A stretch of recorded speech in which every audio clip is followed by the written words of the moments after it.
Our last presenter of the night is the manager of training for the Keystone Ski and Ride School, Mr. Paul Bowman. And he's going to talk to us tonight about developmental mindsets and learning organizations.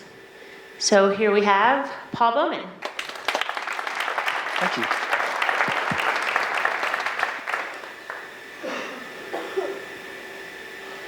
Something that makes me sad about education is when teachers decide that they know as much as they need to do their job as well as they want to. Now, I'm definitely not an expert on development or education, but I'd like to invite you to consider some ideas that have helped me become more mindful about my development. So, in 1984, there was a study done at the University of Pennsylvania by Martin Seligman. And he evaluated the incoming freshmen on their optimism. What they found was that optimism was actually a better measure of their success than were their previous grades or their entrance exams. Now, entrance exams are a decent measure of talent, but they found that talent is not necessarily the only key to success. Rather, it's reasonable talent and the ability to keep going in the face of defeat. It's our optimism that lends itself to our development.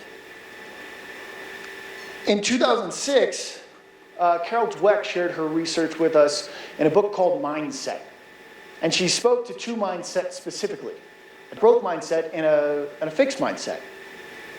And now, a fixed mindset is the belief that you were born with a certain innate level of talent. What you have now is all you will ever be. Now, growth mindset, well, that's the belief that the words I can't are merely stepping stones until I can. It's the belief that I will. It's our mindset that lends itself to our development. Now, in 2016, Angela Duckworth published a book called Grit: The Power of Passion and Perseverance.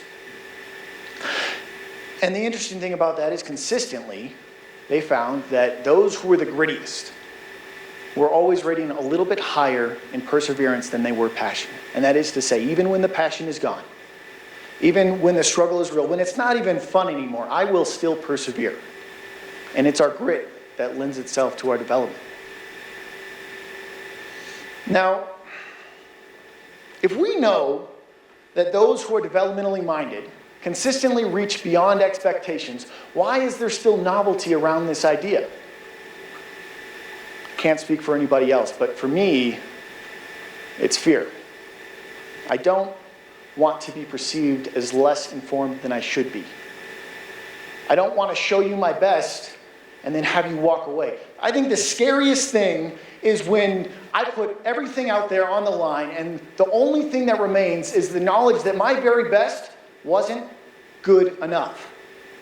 Now, you might be thinking, Paul, this is a weird place to take this talk, but, it's okay, because it's our grit, it's our optimism, it's our mindset that makes it okay, because we know that a growth mindset closes gaps in achievement, while a fixed mindset merely hides them. We know that with perseverance and optimism, I will either do well or I'll do better next time. It's with this information that we can look past the fear of failing and find the benefits beyond the possible consequences, because we know that being wrong can quite possibly be the fastest way to becoming right. Imagine if we had an entire organization that had these same ideals. Imagine what would we be capable of. Let me ask you a question. How many of you have been in a meeting that was just totally a waste of time? Anybody? Yeah, right. And I think that's because we oftentimes know exactly what's going to be said before we get there. I go into the meeting, I sit down, I listen, and I leave knowing what I pretty much already knew.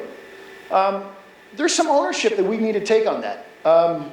Two things that learning organizations, I kind of want to highlight about them. There's mental models and there's team learning. Now, mental models are deeply ingrained ideas about the way the world works, our personal views on things.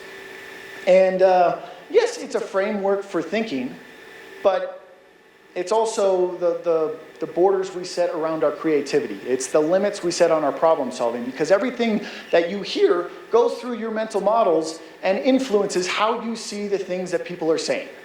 Now I just want you to put that right here for a second, okay? We're gonna step into team learning.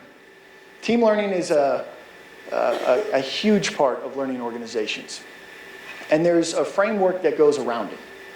When we're in a meeting, when we're talking to our team, whether that's in the office or on the snow, if we can be present while listening, if we can inquire after stating, and suspend our assumptions while discussing, now suddenly we're doing something called dialogue, which isn't really a thing as much as it used to be.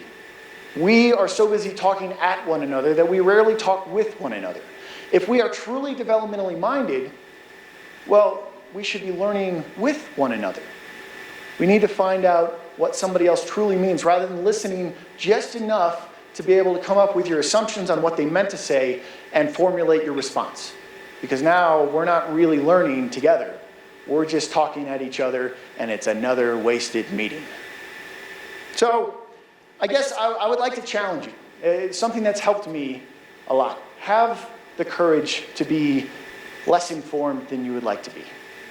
Put yourself out there, because being wrong can quite possibly be the fastest way to becoming right.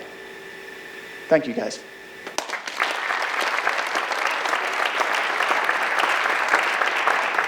Thank you, Paul.